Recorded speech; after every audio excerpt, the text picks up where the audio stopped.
When we first read the epistle and the gospel side by side, we don't really see how they mesh together. The church always is thematic in its Sunday liturgies. Every liturgy is scheduled to or sorted, edited according to a specific theme that they wish to encourage. So the first time reading it, it doesn't seem like there is some coherence here, but actually it makes perfect sense. They're speaking of the exact same thing, but from the two different sides. We have a problem. Human beings, we have a problem because we don't have a strong enough faith to appreciate who and what God is, or our Lord Jesus Christ is. We're so used to him in a certain way, he's become commonplace. The miracle of the hypostatic union, of the fact that God is two natures in one person, that Christ is two natures in one person, has become almost boring to us when it's the most staggering and amazing demonstration of divine power. That Christ, this man who died, who was born in poverty, who suffered, is actually God. God voluntarily took upon himself this form, and he suffered these things for us, being God, being perfectly happy himself. More than that, he created all of us, and he puts up with all of us. When we think about who Christ is, it should be earth-shattering to us, truly astonishing, marvelous in the truest sense of the word, awesome in the real sense of the word, terrible in the real sense of the word. We use these words, we abuse those words so often we forget what the original meaning is, what the root words are. The hypostatic union, Christ being God and man, is just the most amazing thing that we could possibly contemplate and we don't even think about. Christ is God. A man who walked this earth, who lived among us, is actually God himself. The man who gave himself up out of love for us is actually God himself. And this is the act of faith that we have to admire in both the leper and the centurion. The leper comes up and he makes a declaration of the power of Christ. If you will it, you can make me clean. And Christ's simple word, I will. Let it be done. I will. Be thou made clean.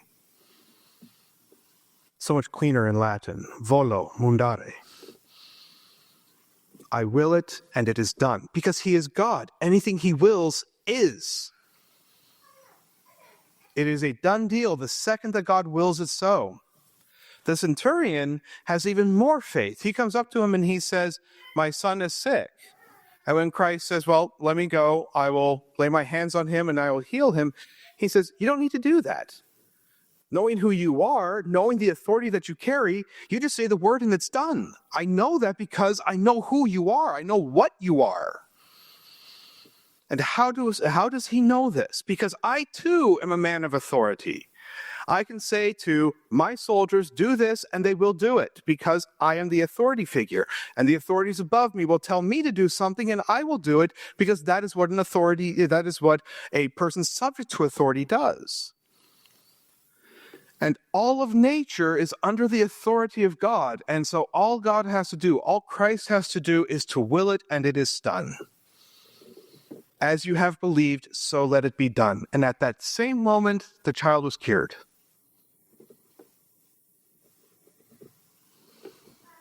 This faith in the supernatural, divine nature of Christ is an essential part of our spiritual life.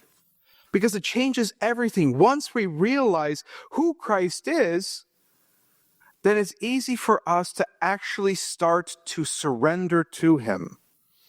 The big problem that I mentioned at the beginning, our problem is the fact that we think we're in control. Even if we don't actually say that or think that openly, the fact of the matter is the way we behave and the way we react to everything around us means that we actually believe that we are the ones in control of things. A teacher I knew up in one of our schools in La Salette used to jokingly say, if God would only just give me a half hour of absolute power, I could set everything right. I called him a modernist, of course. But the fact of the matter is, that is the mentality that we all have. If people would just listen to me, everything would be better. If people would just follow the rules of the road, everything would be better. I would be at peace. If everybody would just do X, Y, or Z, then everything would be so much better. If everybody would just recognize Christ as King, the world would be at peace. No, it wouldn't. Even in Christendom, during the height of the doctrine of Christ the King being actually lived, there were constant wars and battles between people who believed the exact same thing, that Christ was the King. Constantly. Queen Isabel the Catholic actually attacked the Papal States at one point. The Holy Roman Emperor was excommunicated for doing the same thing. There were constant wars because humanity is corrupt. That's original sin for you. But the more that we surrender ourselves to the fact that Christ truly is God, that he is the source of all power and all authority, all of a sudden we change. And that's where the epistle comes in. Vengeance is mine, saith the Lord. I will repay. He makes sure, St. Paul makes sure that we understand and that we appreciate the fact that the power and control on this world is not ours. Even if we have authority, parents, you have authority over your children. And that is a real authority, and it comes directly from God. You are actually wielding the power of God himself. I have some authority over this chapel, and so therefore it comes from God. It is not my power. It is his, and I am granted it to do his will, not my own. Parents, you cannot choose how to be parents. You must follow the rules that God gives you. He is the one who grants authority, and he is the one who makes the rules. But it also means that we have to surrender ourselves to his authority in a very different way. We're on his timeline. We're in his power. We're in his country, which means we have to accept the fact that we don't get to control everything. We don't get to say when something should be done. We don't get to dictate to God the terms of our service.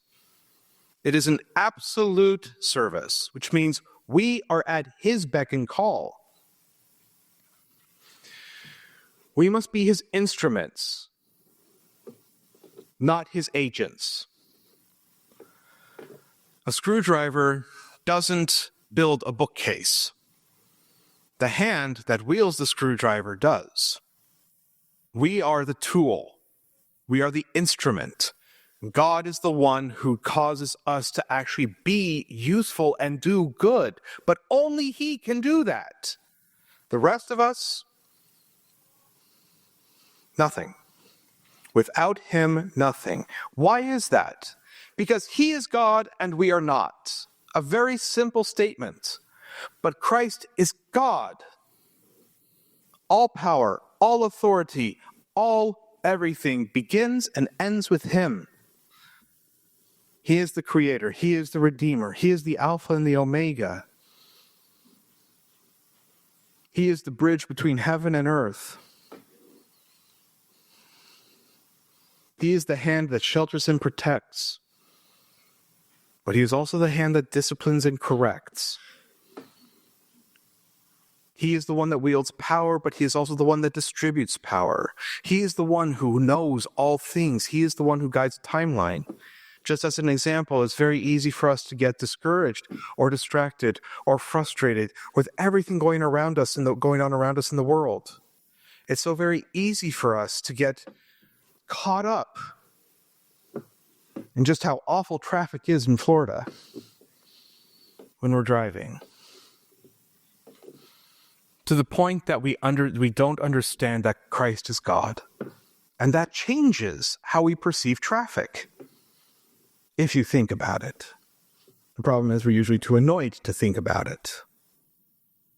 Or too upset or too scared in some cases. But you have to always consider that Christ is God, and that changes everything. Every aspect of our lives. Going to work has a different meaning now because Christ is God. And we do his will, and we are his instruments when we go to work. When we kneel down to pray, it changes everything, which is why we always pray in the church in his name, through him. Per Dominum nostrum Iesum Christum, through our Lord Jesus Christ. Everything is his, all power. Nobody can say, Lord, Lord, but that I give him the power to do so.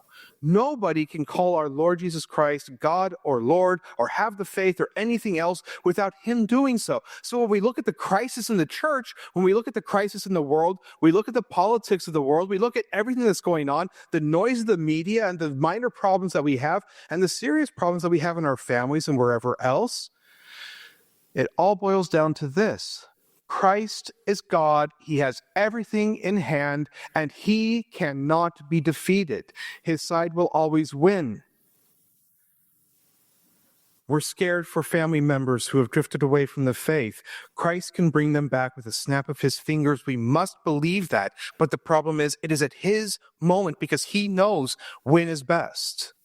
Our faith is weak. We want it to be stronger. We must believe that Christ will help us to become stronger Catholics. There are so many problems in the world and in the country and in the church.